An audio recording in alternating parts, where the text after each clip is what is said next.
Have you ever texted a girl and she took forever to respond? Or maybe when she did respond, the response was very dry and short, almost like she wasn't that interested in you. And you told yourself, because you really liked this girl, that, yeah, she was just busy. But something inside your gut was telling you that she wasn't that interested in you. Something inside of you was screaming that you were disrespecting yourself by continuing to talk to this girl. You almost felt like a child. Today I'm going to talk about women who string you along, why it happens, and what you should do instead to avoid that. I have spoken in my previous videos about clarity. That is the most important thing that you should be looking for when you are talking to pretty much anyone in the world, but especially when it comes to women that you have romantic interest in, okay?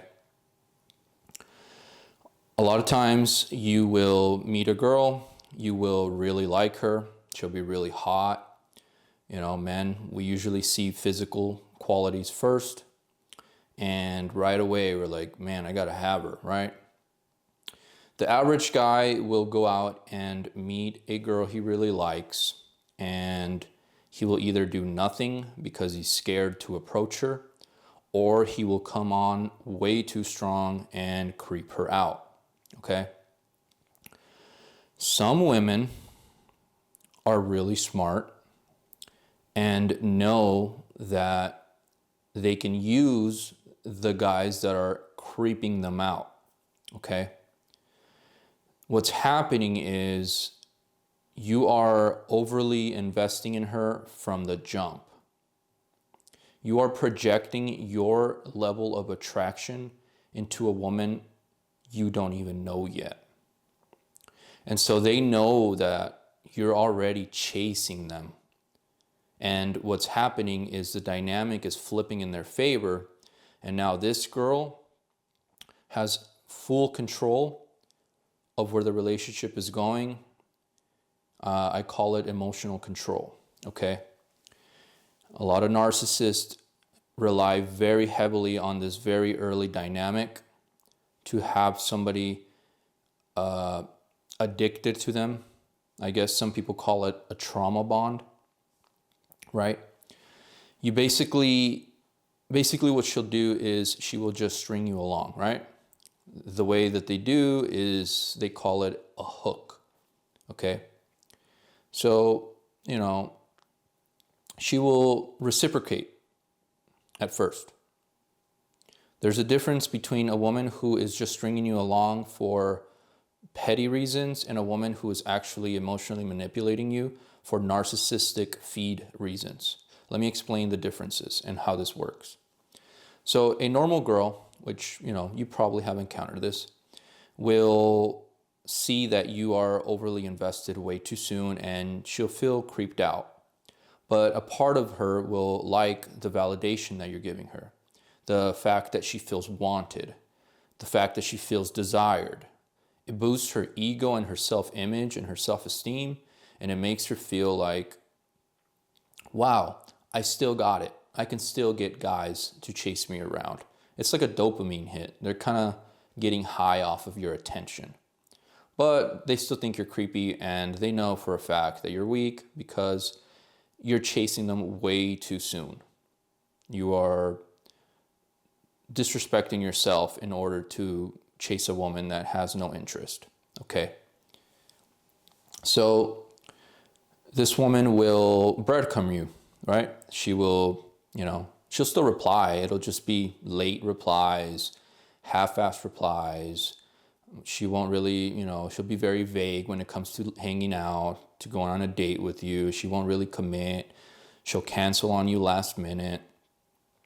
But she'll keep texting you because what she wants is your attention, not your presence. She just likes that you are chasing her like a bee looking for, a bee trying to make honey, right? You ever put a can down and a bee comes and, a soda can bee comes over takes some of whatever sugar's on there, and then flies away back to the hive. That's what you are. You're just a bee that's attracted to honey. And so she's getting free validation. She's getting free hits.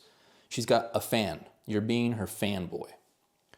So she'll string you along, and you'll know it in your gut, but you won't have the self-respect to walk away because you don't know what clarity is, and you don't have the backbone to be able to leave this woman, to be able to know, you know what, she's not that into me, and I'm wasting my time here, which is actually what I teach you. Now, on the other side of the coin, there is the full-on narcissist. And these ones are a little bit different, but way more dangerous. They will do the same thing, except it'll be way more intense in the beginning. They'll smell you from a mile away. They'll know you're a sucker, that you don't have emotional self-regulation. You don't have emotional self-control. So they know if they give you a little affection, you're going to get addicted to it, and you're going to chase them around to the ends of the earth, you know, kissing their ass, being their floor mat. You're going to do whatever it takes to get her. So these ones you can spot real early because they will come on really strong, even sexually. They will make you feel really wanted, really desired. They will escalate sexually really quickly and do some of the dirtiest things you can imagine real fast for you so that you become hooked. They sink their nails into you. And you will. It's a very powerful drug, what they do. So what you'll do is you'll be validated by her, especially, you know, the needier you are, the less experience you have with women, the less options with women that you have, the easier it is for them to sink their claws into you. So you will, you know, get addicted to them, and then they will do the push-pull. So they'll come on strong, and then they'll immediately withdraw, and you just like, holy crap. You know, she was going crazy in bed with me the other day. And now 2 days later, she's not home. She went out with her girlfriends all night. She comes home, doesn't even give me a kiss. It's like I don't exist. They know what they're doing. They are creating a very, very strong addiction in your brain. And those kind of women, if you see that, you know, some people call it the love bombing. If you have any sign of severe escalation, which is like too good to be true, it definitely is. Like if it's first date and she's all over you, acting like, you know, she wants to be your wifey and speaking all kinds of stuff in your ear, too good to be true. She's not only stringing you along, she wants you for narcissistic supply, which is way worse. So this is what you do instead. First, educate yourself. If you want to protect yourself from women who string you along or narcissists who just want to emotionally manipulate you, you educate yourself. You're already doing that by watching this. And by educating yourself, you will be able to spot them out. You'll be able to grow your discernment. You'll be able to see the games that people are trying to play on you. And you will be 2, 3, 4, maybe even 10 steps ahead of them in terms of chess. That is the only way for you to be able to filter out the girls that are going to be liabilities in your life. If you practice emotional self-regulation coupled with clarity/discernment by educating yourself in these topics, the next time you go out to a bar or a club, a coffee shop, a library, wherever you like to go pick up women, you will be able to sit there, a girl will approach you, or you'll approach a girl, and you'll be able to right away get a feel for them. And you'll know right away, because of the things you say and the things she responds back in her actions, if this is a girl that's worth your time, or if this is just a girl that's trying to string you along or use you as narcissistic supply, or also for resources, right? For example, let's say you go on a date with a girl and all she talks about is money. Do you rent? Do you own? What kind of car you drive? What do you do for work? Right away, you leave that date. Why? Because she's after money. She's not asking questions about you. She's asking specific questions about money. So she's measuring you up to see what kind of meal ticket you're going to be for her. Again, you go on a date, a girl is love bombing the crap out of you, getting sexual way too quick, probably trying to get her hooks into you emotionally so that you will be trapped with her. You'll be addicted to her. All of these things are bad. And now that you're here, you're able to protect yourself from them. A healthy relationship, a woman who doesn't have ulterior motives, who doesn't want to string you along, who is not a raging narcissist, is going to do the following things. She's going to take things slow.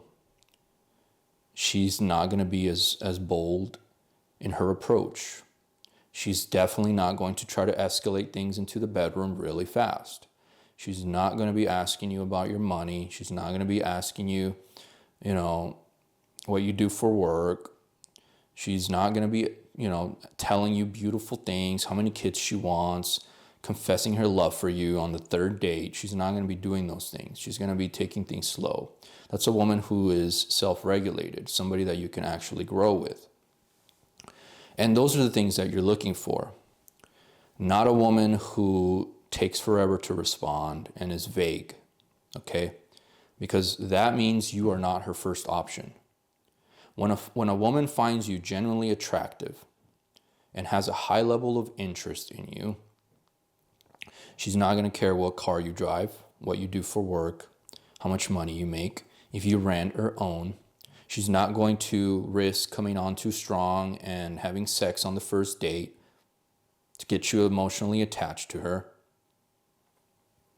She's not going to do any of that crap. Instead, she's going to take things slow, and she's going to be thinking, in terms of you. She's going to be asking genuine questions about you. For example, where were you born? How old are you? Do you have any kids? She asking what you do for work isn't bad unless she's also asking, what car you drive. If there's two or more questions about money, that's a red flag. But if it's just what do you do for work, that's not bad, right? That's still genuine interest in you. She's going to generally want to know about you as a person. And it's also going to come off, you're going to be able to pick up the energy through text. A woman who's really into you is not going to risk you ghosting her, is not going to risk saying no to a date with you. The moment that you text her to go out, she is going to immediately feel, as soon as she gets the text, she's going to immediately feel a little rush of adrenaline and excitement. She might not respond in 2 seconds, but she's also not going to respond in 48 hours. Within 8 hours is a good time frame for her to respond to you. For a woman that, has high interest, maybe she's at work and she texts you after work. If it's anything more than 8 hours, unless there's a valid reason, it's kind of on the fence. But she's definitely going to show interest. Her response is going to be very reciprocative. There's going to be excitement in her tone. Instead of you saying, hey, would you like to grab a drink on Sunday? And her going, yeah, that sounds cool. Or, I can't that day. She's going to reply something along, yeah, I'd love to. Yeah, I would love to go. What time are you thinking? She's going to be enthusiastic, and she's going to, ask logistics. You will be able to tell the difference between a woman who's just stringing you along versus a woman who has genuine interest and desire for you. And if you want to create desire in a woman, there is certain things that you must display. I think a lot of you come on way too strong and are way too open from the jump. You don't give the woman space. You don't give the woman mystery. I see some of you guys posting, you go out one night and you post like 10 stories of you getting drunk or, doing something out and about at the mall, and you post like 10 stories. She's able to see your whole day through stories. There's no space for her to think like, what is he up to? Who is he talking to? Is there girls around? There's no mystery. She doesn't have any time to wonder about you. I've gone out with buddies. We've gone out to a bar. And this dude is texting some girl that he's just talking to the whole time. Like giant text messages for the whole 2-3 hours that we're there shooting pool. This dude's just on his phone texting a girl constantly. You're an open book. She's not gonna wonder where you are. You should be on your purpose. If you're out with your buddies shooting pool, you should be off your phone. Maybe scroll a little bit, maybe one response, but honestly, you shouldn't be texting girls that you're texting or you're getting to know when you're out with your buddies. You shouldn't be at the gym texting her. You shouldn't be at the gym posting 20 stories. That's super unattractive. You got to be very vague with this kind of stuff. Post maybe one story, if that. Very vague story. Let her wonder. Let her try to put the pieces together. Definitely don't be texting her when you're out with your buddies. I've told you guys many times, the phone is only to set dates. Set the date, get off the phone. I do that now and I'm married. Of course, there's logistics that have to be handled over text. But I'm not sitting there texting my wife all day. How are you, honey? How's your day? What did you have for lunch? Can't wait to see you tonight. That would be extremely unattractive. She would get bored of me. Actually, she would get annoyed with me. And I would too. I don't want women texting me all day long. I don't have time to respond. That's the idea. That's the mentality that you need to have in order to be able to create that polarity, to create that mystery, to have her want to chase you around, to try to figure you out. That's the whole equation right there. She has to try to figure you out. If you're giving it all away for free, she's never going to have anything to figure out. She's just going to know exactly who you are and where she stands. You're going to kill attraction really quickly. If you fix that, I guarantee you, your odds of getting ghosted or getting bullshit responses and getting strung along or attracting narcissists is going to be way lower, because your mentality is going to be, you're on your mission, you're on your path, and you allow certain girls in and out of your life, but you're the one doing the choosing. You're not just seeing a hot girl, projecting your attraction level, and then going and pestering her and begging her to text you all day. She clearly doesn't want to. Instead, you will attract. You will go out places. You're going to be the one getting approached because they're going to pick up on your energy. You're not there to be liked. You're not there to perform. You're just present. You're just enjoying the moment, with or without them. So women will approach you. You're going to be the one choosing. You're going to be the one discerning. This girl's kind of a gold digger. This girl seems kind of narcissistic. Oh, this one's cool. Let me get her number. And you go from there. It's that easy. So please stop texting girls who have no interest in you and are just stringing you along. It's time to step out of fantasy land. There's so many other women in the world. The quicker you apply the things I teach, the quicker you'll be able to land way more high quality, beautiful women that are not going to string you along, and you're going to be stuck in limbo wondering, if she even likes you or not.